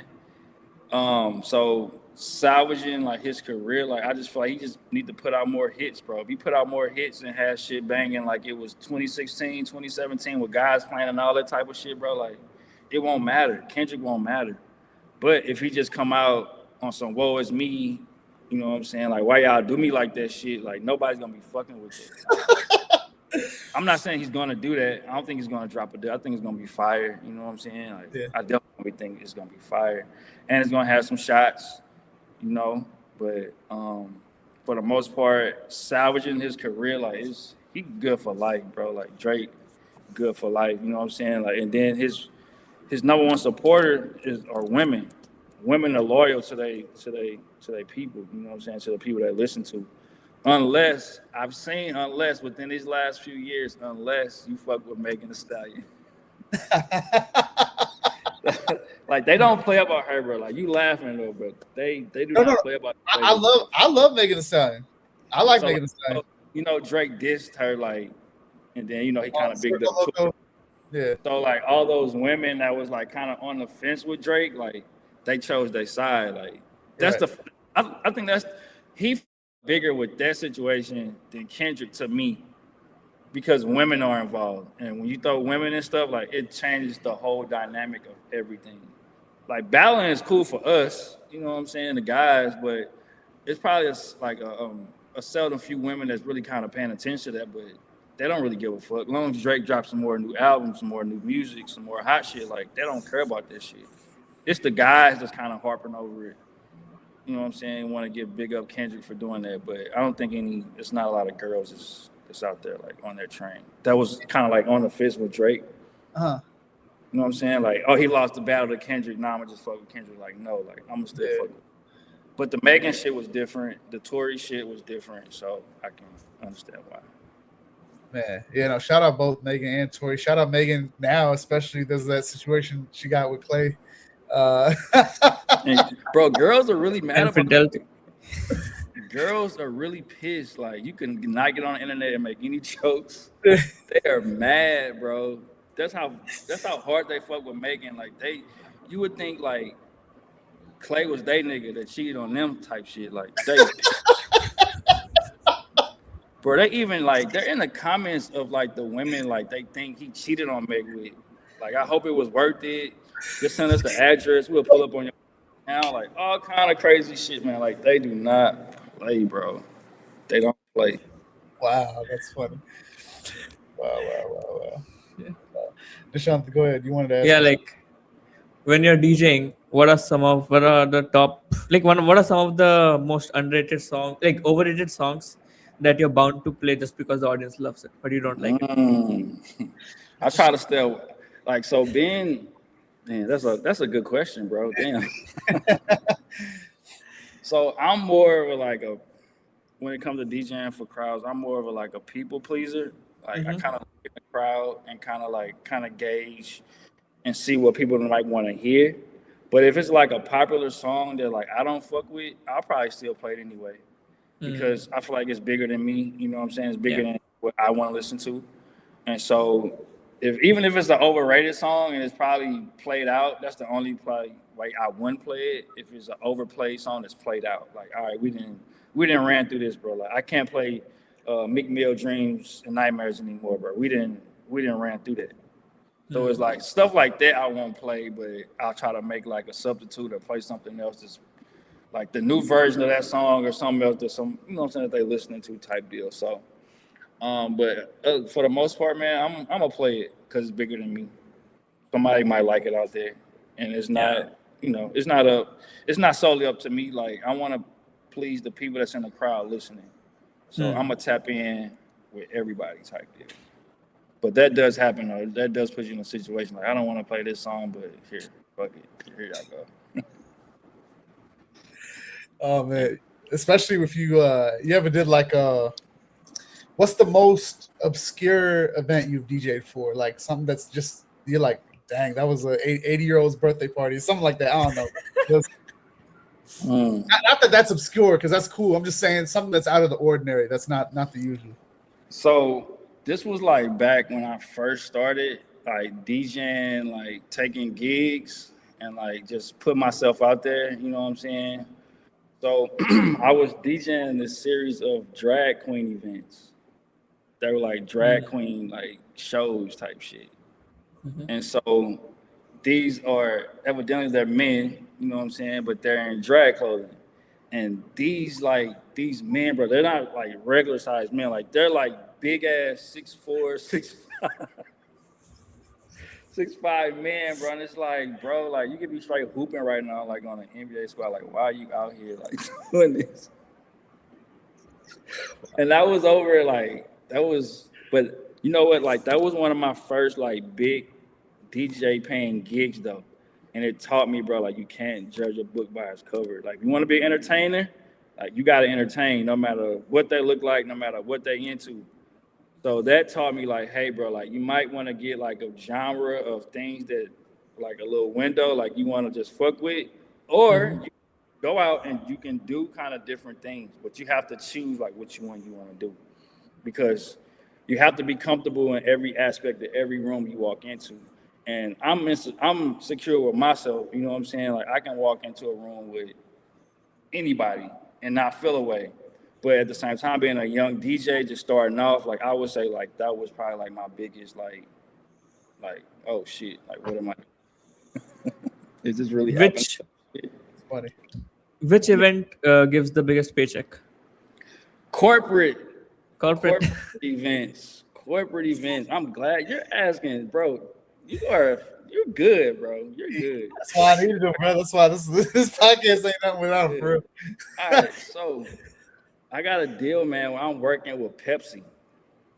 And that's probably like the biggest paid gig I got for working with them. So during the NFL season, I would go to different cities that house NFL games and have like a tailgate party with Pepsi where they're giving away free food, they're giving away free drinks, they're giving away free swag, hats, T-shirts. They're bringing in like Miami Dolphin cheerleaders or like past people, like bringing them in to like sign autographs. So I'm DJing that whole deal, DJ in Miami, Chicago, DC, just different cities, man. Before the game starts, like if the game starting at 12, we out there 8 in the morning. I'm playing music type deal. So those are the best ones, bro. Like they pay you up front. They pay you way before you start. Like you might be paid for the gig maybe like some weeks in advance before you even get there. Like you're already paid. You already probably done spent that money. You know what I'm saying? So like they put you in a hotel. They pay for your flight, so everything is kind of paid for. You just got to get around on your own and pay for your own food. But other than that, bro, like it's sweet. So I would say as a DJ, man, get these corporate gigs, bro. Like I don't know, it ain't about what you know, it's about who you know. Find somebody that's hiring or looking for a talent group or something, bro. Just put yourself out there to them, and it'll get done. Like you have to know some people out here, bro. Like you can't just be. I mean, you have to have the talent too, of course. But you also have to know somebody to kind of put you in that position so you can thrive. You know what I'm saying? But corporate checks are the best ones for DJs, in my opinion. Money-wise, financially wise. Who are some of the DJs you look up to? I was just about to ask. Other DJs I look up to, DJ Homicide. He's a prominent St. Louis DJ. He's like probably one of the first DJs that I've seen in person do their thing. Like I said earlier, I went to Lincoln University. He went to Mizzou. So they would throw parties at Mizzou all the time. And he's like one of the first DJs that I kind of saw in person, like kind of rocking the crowd type deal. So I want to say his name first, DJ Homicide. I think he still go by DJ Homicide. What other DJ? There's a whole bunch of DJs. I'm drawing blanks right now, but there's a whole bunch of DJs. DJ Steph Floss, he's a DJ out of Cleveland, Ohio. He's actually, I don't know if he's still doing it now, but at one point in time, he was a DJ for the Cleveland Cavs. So just like having NBA pass and just watching LeBron games as when I was growing up or coming up type deal, because me and LeBron the same damn age. So like watching his career, like I would pay attention to who's like playing the music, you know what I'm saying? Like, you know, at halftime or before the game or something like that. And then he was a big vlogger too. He vlogged like he's like one of the first DJ vloggers I seen doing this thing. Like he would have like behind the scene moments with LeBron, him and LeBron just goofing off, shit like that. So he's another DJ I kind of look up to. Who else, man? My uncle, he was a DJ, DJ White. That's who I pretty much watched as a child. He would pretty much like on 4th of July and like Labor Day, different holidays, he would literally post up in front of my grandma's house with a speaker and some music and just play music and just jam for like the whole neighborhood that would come out type deal. So he's definitely like an inspiration. Who else, man? Damn, that's a really good question, bro. There's so many DJs that I can name and I can just sound off. Those are I want to keep it at those three. My uncle, Homicide, Steph Floss. If I forget anybody, bro, I'm so sorry. It's just so many of y'all. And the names. There's another dude, DJ V-Town. V-Town's hard. V-Town's hard. He be scratching. It's real good. Oh yeah. He's like, I would go down on record and say like he's like one of the dopest DJs in the Midwest, in St. Louis, anywhere. You know what I'm saying? And he's a true student of the game, bro. Like me and V-Tom actually used to be roommates at a point in time. We was roommates, bro. And so, long story short, man, like he had this cat. He loved his cat, bro. He got a cat. I hated cats. Every time I would wake up and the cat would just fucking just be sitting like on me, bro. I'm like, oh man, you gotta get your cat.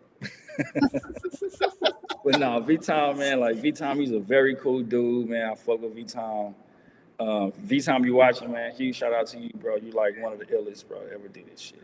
I just saw him at the Brass Tap, which is one of my best friends' establishment. Him and his wife, they opened it up with their family. They it's in Olivet. It's called the Brass Tap, and they started to like bring in DJs and stuff. So I was just going to let you know, like, yo, if you want to holler at them and just and if you got an availability or something, you want to take that gig. But V-Tom was there, and I saw him, and I'm like, man, like, dude, it was the way he be scratching, but the things he be scratching too, the samples he be scratching on, and like, I'm like, what is that, bro? Like, what is that? And he's telling me like, yo, it's from this pack and all that, and I'm like, bro, that's ill, student of the game, bro. Like, he's so smart. Like, he's like a DJ scientist, bro. Like, he get real with that shit, bro. Like, that shit is crazy. So I had to mention him. Like, he was definitely one of those people that inspired me. Like,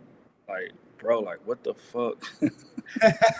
That's cool. I'm never gonna be that good type shit. You know what I'm saying? But yeah, I told him when I saw him, and before he left, he was coming up. He came up to the bar because he was like, "Yo, you like some of that?" Because I kept like from across the room, I was just looking at him like, bro, I was like, "Ooh, that's crazy!" Like, I was just and I would just go up to him and I was like, "Yo, that's insane." Because I was calling out joints that he was about to crossfade into something. And I already knew what he was going to crossfade into. And I was like, yo, that's crazy. But it was just the way he did it was just so clean and it was so smooth. And so when he came up, I was like, bro, I pulled up a picture of Sue Surf, the battle rapper, and I was like, bro, you look like Sue Surf. And he was like, I do look like Sue Surf. That's crazy. You watch battle rap? Yeah. It's been a minute, but I've dibbled and dabbled in it. Yeah. New Jersey, yeah. So yeah, I believe, I'm pretty sure. So yeah, I was like, yo, or Philadelphia, I can't remember now. But yeah, anyway, they be in Philly, like so I can see how you get them mixed up. Yeah. So but yeah, man, no, that's cool. All of them are so cool. So like, I have a question. Like, when you're on the stage DJing, right? So it's all hyped up, full energy. Everyone's cheering. And once you go back to the hotel room, everything is silent. Like, do you feel depressed? Oh man, because you love that energy, right? So not depressed, bro. It's definitely a different feeling. It just depends on how you are. So I'm an introvert. I love being alone. I love being by myself. It does nothing but gives me great joy to be just chilling, doing nothing by myself. So it just depends on who you are. So, like, I mean, you're going to miss that moment. You're going to be like, damn, I turned that bitch up. But once you go back to that room, it's going to be something else that you want to get into. That you want to FaceTime somebody, or you want to talk to somebody, get on Instagram, or you might be looking for footage somebody posted of you. Like, so it's going to be different things to kind of get into. So not necessarily depressed, but it's like, because I'm an introvert and I like being by myself, so that might not be for everybody. But as for me, I love that feeling coming back to the hotel room. I just rocked it. I did my thing. Now I get to chill, probably grab something to eat, smoke a little something, relax. You know what I'm saying? So I'm chilling for the rest of the night. But I feel like with some people that can't turn it off, that don't want to turn it off, they may be depressed. Like, and I will understand why, because that's a great adrenaline rush. That's a good rush to have, and you don't want that feeling to ever go away. But that's not going to happen. It's going to go away. So you gotta understand what comes along with it for real. Yeah. But that's a good question, bro. You're actually really good he's killing it, bro. I ain't gonna fake. I think you're gonna. I have nothing written down. It's all, That's good. That's good. That's why he's the head of content, man. He's the head of content. Nice. Yeah, so that's good. Yeah, I like that. I just know when he asks a question, I know, all right, this is gonna be a clip. This is gonna be a clip. So, oh man, that's cool. Dude, so I want to ask, what's the status of I know we dabbled with this in the beginning of the conversation where we talked about how, I met you on the Delmar Loop when the DNA store was there, and then it moved to Wash Ave. No, hold on. So let me correct this. So we had two stores. We had the store on Washington Ave was first. Yeah, that was first. We opened that in 2012, and then in 2015, we opened DNAU. But we had the two stores going on at the same time. Same time? At the same time. Oh man, I didn't. So I feel like when you met me at the Loop, I was probably either just out there covering or just because we needed somebody out there for that day or something. But that wasn't my store. That was my guy Cavalli. I don't know if you remember him, Cavalli. I can't remember Cavalli. I know he was at the Loop store at the most, you know what I'm saying? But then I would come out there sometimes and help. But I was like fairly down at the downtown store. Okay, that's cool. And then Nate was just kind of shuffling back and forth, or what? Yeah, Nate was kind of just like shuffling back and forth, just handling like business, like behind the scenes type deal, not necessarily having to be at the store, but kind of can get shit done like wherever he was at. You know what I'm saying? Like, long as he got a phone in his hand and some internet, like he can make it happen. You know what I'm saying? Like, he didn't necessarily have to be in the store, you know, making the shirts or putting the shirts out. Because if you think about it, like, does the owner, the guy that owns Walmart, did you see him in there making shit? Like, no, like he has people to do certain things, you know what I'm saying, so things can get done. Not necessarily saying like he's not doing anything, like he's doing his part, you know, so we're all kind of working collective as a team type deal. So that's how that would pretty much work out for real. That's cool. Y'all still tight? Everybody Oh, for sure. For sure. So Nate, now he's working managing the Webster over down in Atlanta. So you look up the Webster, bro, is another high-end, high-class luxury brand that have a lot of cool, crazy, hot shit, bro. Like, look it up if you just have nothing to just look up the Webster. I think they have Instagram, they have all kinds of shit, bro. You'll with it. If you like stores like Sense and like Fair Guide and like stuff like that, like you'll fuck with it. That's cool. Not necessarily like the aesthetic of the brands that they have, like more like Patron of the New, like more like New York showroom type pieces type deal. You know what I'm saying? No, nothing that you can just find at a rinky-dink mall or nothing like that. Like, it's some real high-end luxury stuff. That's cool. So I got 3 questions lined up. One, I wanted to say the future of DNA. Like, is that just the clan, the motto, but it won't? Is there ever going to be another storefront or anything like that, or will the website ever reactivate, or what's the future of DNA like? The future of DNA, man, like I can't even sit up here and sugarcoat and tell you like, hey, we're about to do this, and the third. But what I will say, man, like we're always working, we're always trying to come up with something, we're always trying to figure it out, the next move, and we're looking into like just kind of being like I don't want to say the wrong thing, man. Just kind of more behind the scenes, like as far as like just dropping certain things at certain times, like the 314 day hats, dropping when shit makes sense. You know what I'm saying? As far as like clothing and different things like that, I'm not sure what we're gonna do with that. But I will say like just expect something from us as far as like hats, different kind of colorways, fitted caps. I know we always do the snapbacks, but we're looking to do fitted caps, stuff like that. So I don't want to give people like too much, you know what I'm saying, without doing my correct things I need to do as a business owner to get things in the correct steps. But I would just say, just be looking out. We definitely got some things in the works. Definitely with Nate being down in Atlanta now, we can kind of move around, kind of dibble and dabble with some different things, not just clothing aspects, entertainment, management type deal too as well. So we're just trying to branch off, man, see what other things that we're good at besides selling clothes, and just trying to, you know, expand the brand, man. That's what it's all about, and kind of like elevating and not kind of being in that same space where we're just like selling you clothes. You know what I'm saying? We want to like inspire. We want to like show the next people who's coming up. Like it's bigger than us. You know what I'm saying? Yeah. So we're kind of like our own little pieces inside of a big puzzle type deal. You know what I'm talking about?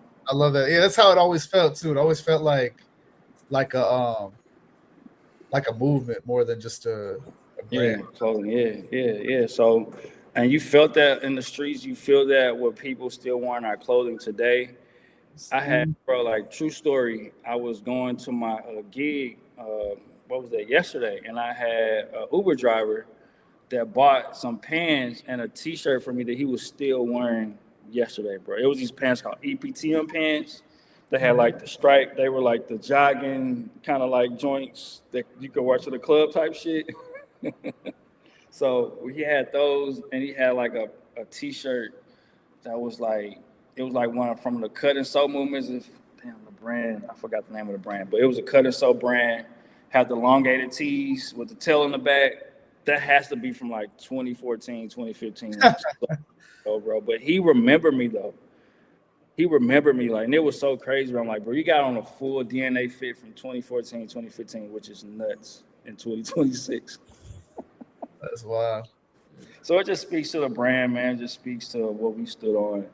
Yeah. And who shot with us, and just some real people, bro, from St. Louis that's trying to come up and do their thing. Like we seen it all. We was there, and you was there too. You saw it.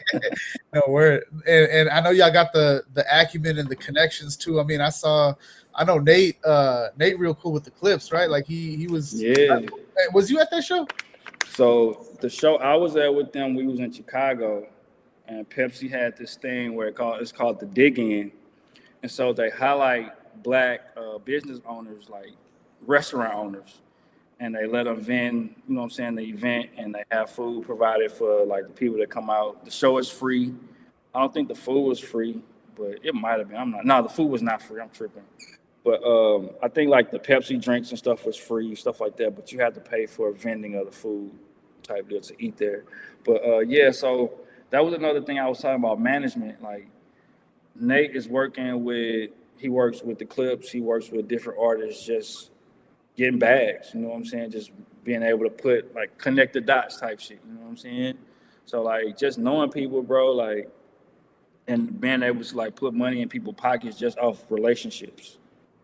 You know what I'm saying? Like that's some crazy shit right there just to think about. You know what I'm saying? Like just to say if I knew some people at this, I'm not saying you work with TMZ, just for example, like I knew a guy at TMZ. I can get you on TMZ just because I know who you are and I know you do good shit. That's just a phone call. Like it's shit like that he does. You know what I'm saying? Like he connect the dots. He puts this person with this person to make shit happen. You know what I'm saying? So he's also managing some artists down in Atlanta too. Off the top of the head, I want to say his name is Reese LaFleur. He does shit with Reese LaFleur too. Yeah. What? Yeah. Word? It'd be times where I be talking to Nate, I pop up over his crib or we see each other. He's on the phone with Reese type shit. Like so, it's all love, bro. Nate's doing his thing. That's what's up. That's cool. That's cool. Y'all had Rick Ross in the store too, man. He had that sign. Rick, that day, bro. Like I still got that video on my phone, and he was just so cool. Like I asked for a picture. He was like, "Man, I ain't got on my outfit. Look trash, pretty much. You know what I'm saying? I got on flip-flop t-shirt and a white tee. But better yet, I do a video with you. Let's do a selfie video from like, you know, from the neck up type shit. And we did a video, super cool. He was telling us like, hey, I'm in St. Louis with my boy Trey type deal. You know what I'm saying? And he made the little grunt, the little noise type shit. It was super cool, bro. And he told me like, he put a battery in my back for years, bro. Like you couldn't tell me shit. He came with a story. He was like, man, just keep hustling, bro. Everything that you want, everything that you desire is going to happen to you. Just keep hustling, bro. And after that, I didn't want to leave that store. Like I wanted to stay there 24/7 and just sell clothes 24/7. He put a battery in my back so big, bro. But that was a pretty cool day. He was pretty awesome. That's cool. Yeah, and that was randomly too. That was a random Sunday afternoon, bro. Like the store is super slow. We're just in there, just what's going to happen today? And then he just walks in with his guys. I'm like, what the fuck?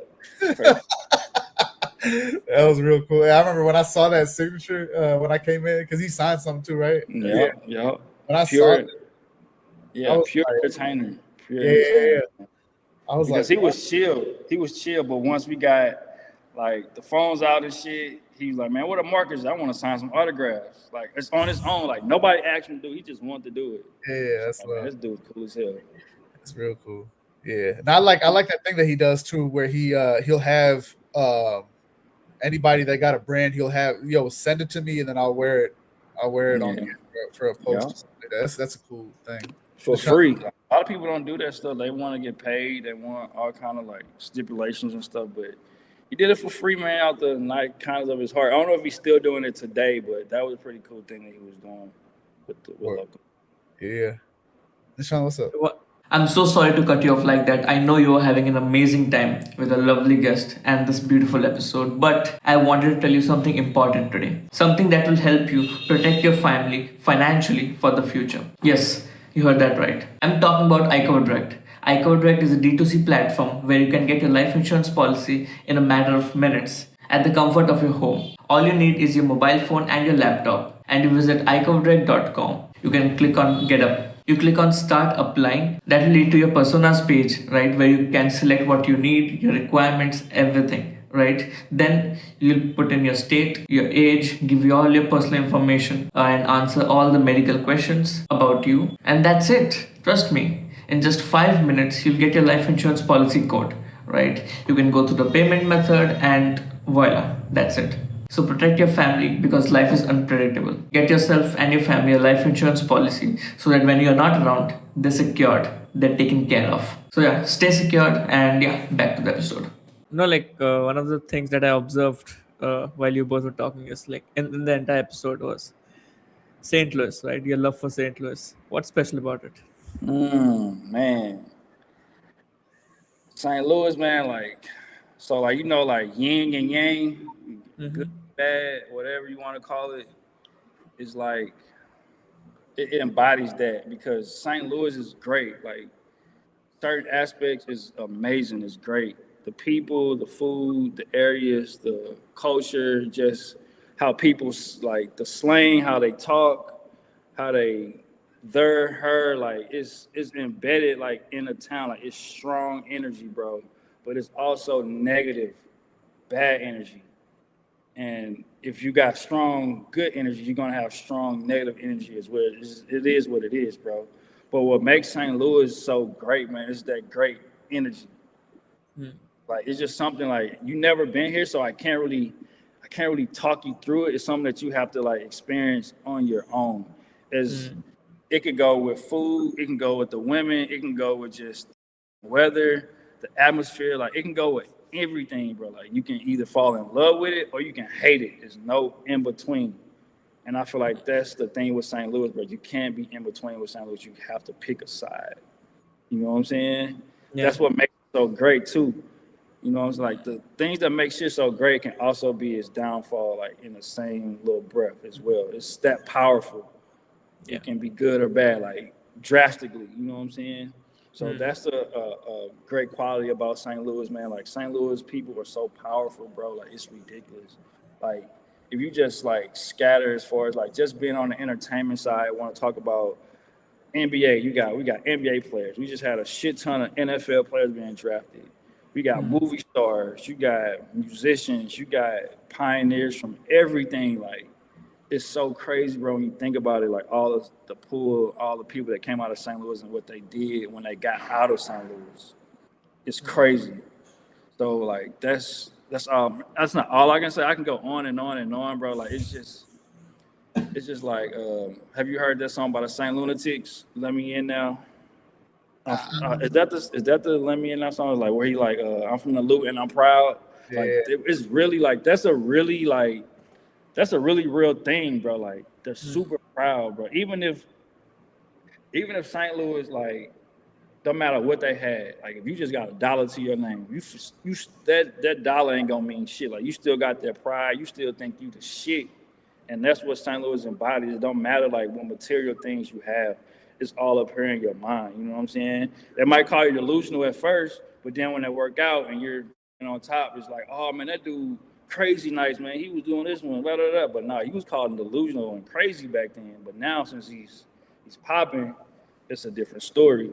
So I feel like that type of stuff goes on in St. Louis, man, and embodies St. Louis, bro. Like, I wish you could come over here and experience for yourself. I know you say you want to come over here. I mean, I wouldn't advise it, but if that was what you want to do, well, no, for real, like, seriously, if that's what you want to do, bro, like, come over here, bro, experience it, bro, like, get the whole experience, not just St. Louis, but just come here too, get a taste of whatever region that you want to go to, whatever you've been having your eye on, bro, just go there and just see. But St. Louis will definitely stand out. Some things from St. Louis definitely happen that you will see, like, what the hell is going on? You know what I'm saying? That probably was not happening in other cities. So yeah, like, St. Louis is a beautiful monster, man. It's a beautiful monster to sum it up.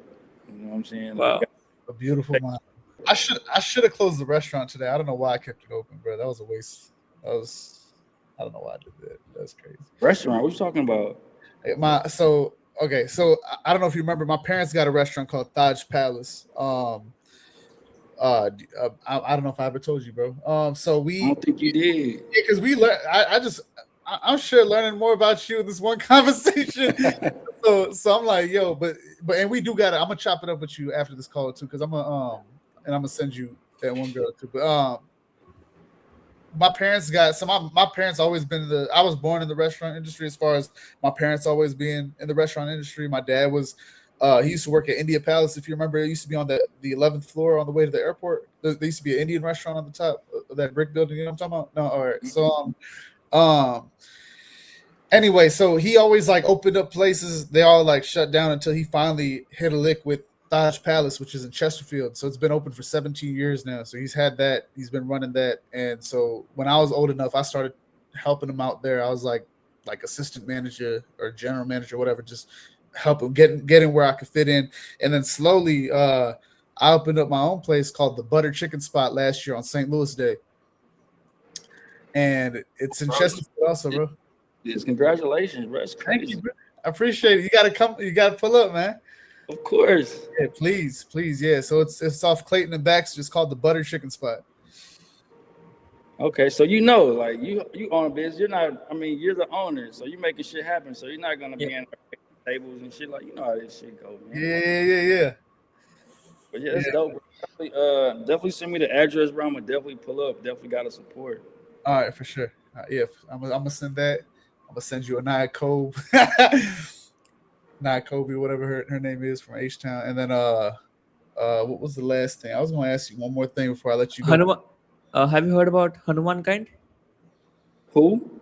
Hanuman Kind. He's a rapper from India, but he did he was from Houston.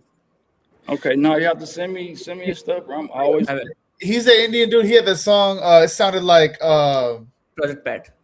Yeah, it sounded like yeah. You know what I'm talking about? He had the video where the people was like on the cars. They was Yeah. Okay. I know you're talking about. I just didn't recognize the name. Yeah. So that song he did, it sounded like something else. So I'm not gonna lie, like it turned me off because it sounded like something I already heard. And the guy, like, you know, he's clearly an Indian, like, whatever. So it's like it was kind of weird taking it in. So I really didn't gravitate towards it, but I know what you're talking about. I've seen the video, so I know you're talking about. So he I actually talked to Project Pat about this when Project Pat came into town. I want to get yeah. And I'm trying to find I got my records right here, but I'm trying to see if I don't know if I can pull it out in time, but I got my stack of vinyl records like next to me. So I was like, I'm trying to find it, but I have a few records by him, but that he signed for me, which was crazy. But he so Hanuman Khan, he was born in India, and then when he was like a little kid, he moved to Houston. He grew up in Houston, like his formative years was in Houston, and then he moved back to India like when he was like 18 or something like that, I think. But anyway, so he that's where he kind of like he cites that time that he spent in Houston to kind of influence the sound that he has, right? So he kind of got the cheat code because he moved to Houston, he took that sound, adopted that sound, went back. So now everybody in India think like, yo, he sounds mad like American because he don't got the accent for real. Gotcha. And because that's his speaking voice, his normal speaking voice don't sound Indian, like you don't got like an Indian accent. Wow. Okay. So, but then he gets like the fandom or like the numbers over there as far as people kind of going crazy over him. But I think him and Project Pat was on a Instagram live together, and Project Pat also like big upped him as far as like, yo, thank you for like kind of paying homage, being like loud about your support or whatever. But I feel you probably looked at it on some like cultural appropriation tip, right? Not even that. I was just confused. I'm like, what? But like, it's having different perspectives, bro, and being able to open people's minds up. Because like me thinking just I'm an American, like, hey, this person is trying to steal or this person is trying to take. But that what you just said, what Project Pat said, like him like bigging up dude because he's showing homage, and also he's spreading his flow to India, like, you know what I'm saying? So he's getting people hip that even know fucking Project Pat exists. So it kind of can work both ways. It just depends on how you looking at it. You know what I'm saying? Like Yeah. I was looking at it as probably like a U.S. person that's stuck up or thinking everything belongs to us. You know what I'm saying? Type shit. Where everybody's trying to feel like it's like no, it just depends on how you look at it in your perspective. Yeah. I remember it was funny because like I just seen a clip on Instagram. Godfrey, one of my favorite comedians, he was like, he saw there's a clip of like these two Indian battle rappers in India that like they got the accent, they rapping, and he's like, yo, like he's like, yo, y'all battle rapping over there with the accent. It was funny. But, yeah, I think I seen that video. It was kind of like they had the look, but they wasn't hitting like. They wasn't saying the right things. It didn't make sense what they were trying to like. It just sounded like I don't know. It's the same gripe that a lot of people have with like I'm strictly talking about like battle rap in this instance, but I know it translates even with the music. But I know a lot of people here got that same gripe about like the UK rap scene as far as they're like, man, okay, so it's hard, but like the way it sounds, it's not clicking. Yeah. Right. And I like. So I think that's amplified when they listen to like when they listen to something either in the battle rap scene or like music from an Indian rapper or battle rapper, like they hear the accent with these English words, it doesn't click with them because they might have that just like any sort of like you listen to the accent, you're like that's the first thing you focus on instead of what they're saying, especially with UK people it sounds crazy. Yo, Ari Spears, the DJ Vlad, the thing that he does a really good mock of that. Yeah, he does really a great mock. He does a lot of good impressions too. Yeah. But yeah, if I had to pick one favorite comedian, I think it's probably Ari Spears for real. For real? Yeah. Okay.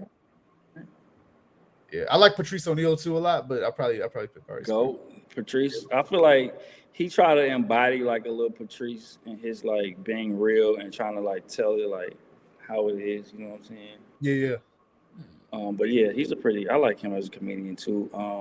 Speaking of comedians, how you feel about Mike Epps? You like Mike Epps? I like Mike Epps a lot. I think he's definitely a lot better now than he was. Yeah, for sure. He definitely got some sauce over the years. And I liked he had a Netflix show too. I forgot the name of it, but I really liked that show. This is his latest one? What's it called? Do you know? I don't remember the name, but I remember him just putting something out recently. He had like the black suit with the shiny stuff on it. No, it wasn't a special. It was like a show. Like he had like it was like a. You're talking about the Upshaws. The Upshaws, yep. The Upshaws, yep. Yo, Nishant, you watched it? No, I'm searching it right now. Okay. Yo, he put a Jamie from the JRE, the Joe Rogan Experience. Like, yo, Jamie, can you put it?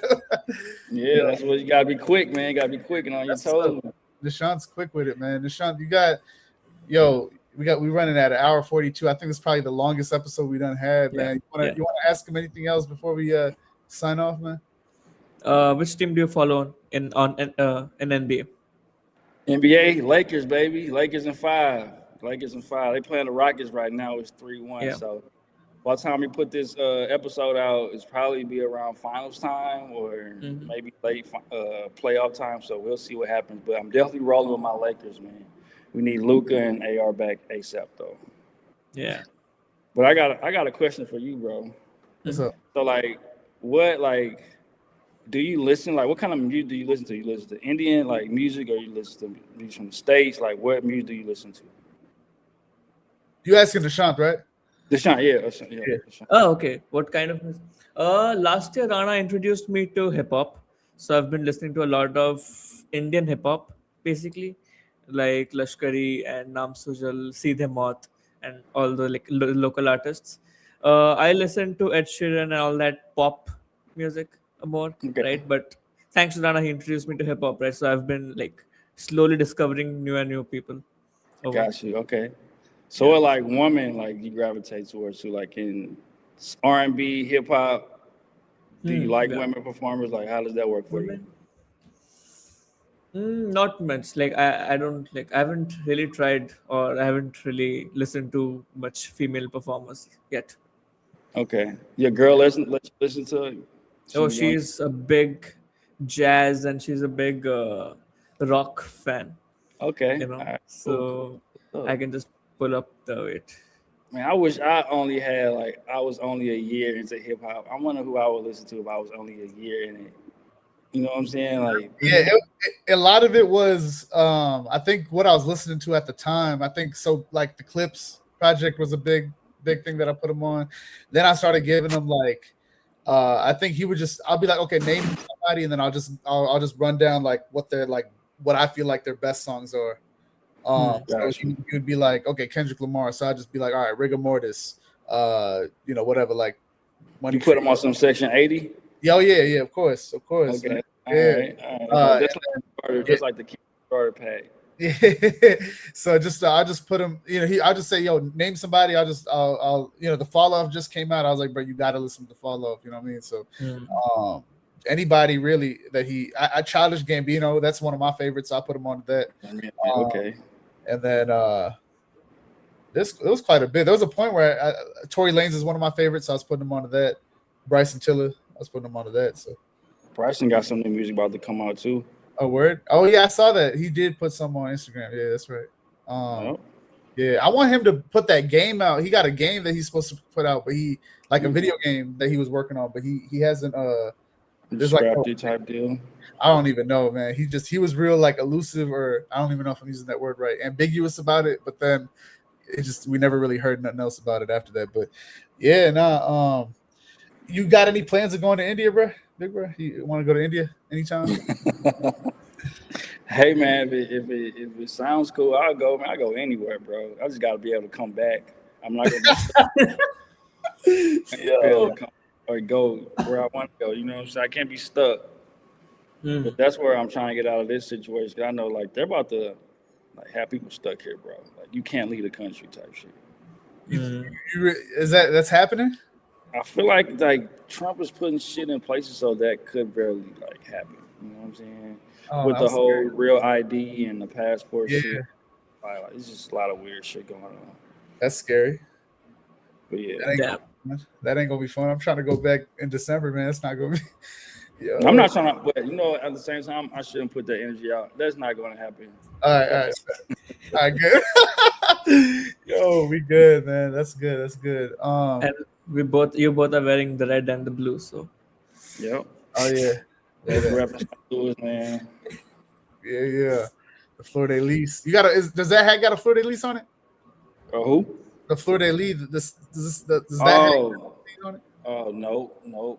This just got DNA right here. That's cool. That's fine. 314 day, baby. Yeah, that's cool. Well, we usually put on the flag on the side. Right. The St. Louis City flag. Yeah. That's what's up. They updated the flag. Do you like the new design that they put out?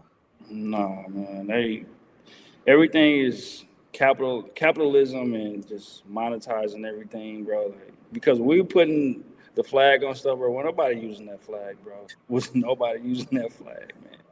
Oh, we can make money off of it. Now we want to do it too. Capitalism. That's the quote, bro. That's the headline for this episode. That's funny. Yo, bro, thank you so much for your time. I'm gonna chop it up with you after we end the recording, and then yeah, man. I don't you got anything else, Nishant? You want to add before we hit end record? No, anything man. else, Trey? Yeah. No, I mean, I want to say, shit, man. Follow me on Instagram, DNA_Trey 300. Trey with a 3, not an E. Yeah, I was gonna plug all that in the description too. So okay, all right, bet. You catch me in St. Louis at Euphoria every weekend. Euphoria Kitchen and Cocktails, man, every weekend. Yep, that's me. That's me. Yeah. Me. But yeah, man, catch me there every weekend. I'm not sure when this is going to air, but I'll probably be already done with these gigs. But I got a gig coming up that I'm excited about on May 9th. It's a wellness day party. So it's all about being fit. They're going to have yoga trainers there. They're going to have people helping you learn how to do squats, teach you how to eat right. It's going to be vendors there selling things. So it's May the 9th. It's put on by this company called Urban Wellness. Right now, hold on. Urban something. Hold on. I want to make sure. Urban Pilates Wellness Club. Like, so it's a place. Well, they're building their own place now where they can come do Pilates and work out and have different stuff. But in the meantime, they're like doing pop-up shops and like pop-up parties and stuff like that. And it's gonna be live at Lowe's on a rooftop downtown, so it should be pretty cool. Tickets sold out, so it should be 200 plus people there, so it should be pretty fun. What's that event called? The live at Lowe's? It's called a wellness rooftop day. That's the same. Okay, I got you. Okay, that's cool. That's on May 9th, you said? May 9th, and then May 3rd, I'll be opening up for J Electronica at the House of Soul. You go? Oh my God, that's crazy! I'm gonna be at that show, man. That's wild. You gonna be there? You already got your tickets? No, I don't got the tickets yet. No. Okay, all right, it's cool. This not sold out. They're actually ticket sales are pretty low, so you know what I'm saying. Spread the word, but it's gonna be probably put this out afterwards, so it don't matter. Yeah, I know. Yes, so I was. Dang, bro, we about to add another like 15 minutes as well. So no, I'm so conflicted because Rakim comes in. Yep, he's gonna be at the Foundry. Yep, same day. Yep. So this is the first time that I've had a situation. Not the first time. Sorry, there's been other situations where there'll be two concerts on the same day, but it usually before was always easy to pick one. Like it was never like a competition. It would be like it'd be like Mike Stud or No Name. Like I'm picking No Name, but like it's not. But right. But like now with Rakim and J Electronica, I'm like so stuck, right? But part of me wanted to do because I think City Winery starts at like 5:30 or something like that, and then you said House of Blues? Yeah, that starts at 7:30, right? Doors open at 7:30, but he probably won't get on stage, so maybe like 9:30, 10, or maybe a little bit later, because they have opening acts. My cousin is actually performing. His name is Landon Wordswell, so he's on tour with him too. So, wow, okay, that's cool. Who are the other openers? Just like from the city, or are they? I'm not sure. I know on the bill is J Electronica, DJ Kelly Green, and my cousin. So I'm not sure who they're gonna have in between. I'm sure they're gonna probably throw somebody out there, or just have me out there spinning, maybe DJing. You know what I'm saying? I don't know what the plan is, but when I find out, I'll let you know. All right, cool. Yeah, because part of me wanted to try to clutch both, but like I really feel like I might just have to just go to the J Electronica one because this, like, I don't think. When's the last time he toured? I can't even remember the last time. It's been a minute. I don't even remember the last time he's been here, bro. Like, I couldn't tell you. Him or Rock, bro. Yeah. I mean, either one won't be a bad choice. So. Right, but like, I want to see some what you call it, 10 seconds of rapping on the beat, turning the beat off, saying some conspiracy theories. Yeah, hopefully he gave you some of that shit, man. The show's been pretty cool that I've been seeing so far. So hopefully, he'll do all that shit for you. Yeah. And now that you're there, I think that just helped me make my decision. Icing on the cake. Yeah. So I might just go ahead and just come slide to that one. But I was my girl was like, because I'm going to Orlando on Thursday. My fiance, she lives in Orlando, so she was like, at the time of this recording, what's the date today? April 27th. We got to start putting like a slide in the beginning, like, yo, this was shot on this day. But she was like, yo, why are you cutting your trip so short? Why can't you stay till Sunday or Monday or whatever? I'm like, yo, I got to get back for that J Electronica, the Rakim show, which one. But I'll see you Sunday then, bro. Yeah, that is this Sunday. Shit. Yeah. Boy, time is fucking going by so fast. It is. It's almost May. Yeah, it's almost May. It's crazy. Yeah, man. But all right, yo, we appreciate you giving us your time. Thank you. We're gonna go ahead and plug all your stuff in the description. You already let people know where they can follow you at, so I'm gonna make sure we plug that for sure. And yeah, man, thank you for giving us your time. Please like, comment, subscribe, share this episode with anybody you feel like you want to share this episode with. This was a fun one. I really enjoyed this episode a lot, for real. I think this might be the longest episode, maybe. Nishant, is it? It might be. We gotta chop some Yeah, stuff. yeah. I know because of the internet connection, me moving from upstairs to downstairs. Yeah, that got that stuff into but it was and chopping it up with y'all, man. Dude, you asked some very good questions, bro. Like, keep going with your interviews and your shows, man. Like, you got a very bright future, bro. As long as you work hard, do your research, man, and just be in tone with what's going on, like, you're gonna be straight, bro. Y'all make a good team. That's love, man. Yeah, thank you. Yeah, I was like, yo, what other podcasts got like two Indian dudes, but like one's in India, one's in America. Yeah. So you get all kind of different perspectives, man. It's lit. Yeah. So yeah, that's my brother from across the world, man. Yeah, it's cool. When I met him, I like it was crazy. It was a for real. We still haven't uploaded the video, right? So yeah, we got that. We might do that for like 100th episode special. All right, we were talking about the 100th episode earlier before you. Yes, we were. What was you saying about the 100th episode? You were saying something? I was just asking like who's gonna be on there. Like, I can't wait to see y'all 100 episodes type deal. That's all. Oh yeah. We don't even know what we might have to make that like offline. We might have to do it live or something like that. That'd be cool. Yeah, I might have to gotta get them to the States, man. Gotta get them to the States. Right, that's the plan, bro. So, all right, man. We appreciate you. All right, no problem. Thank you so much. Peace, man.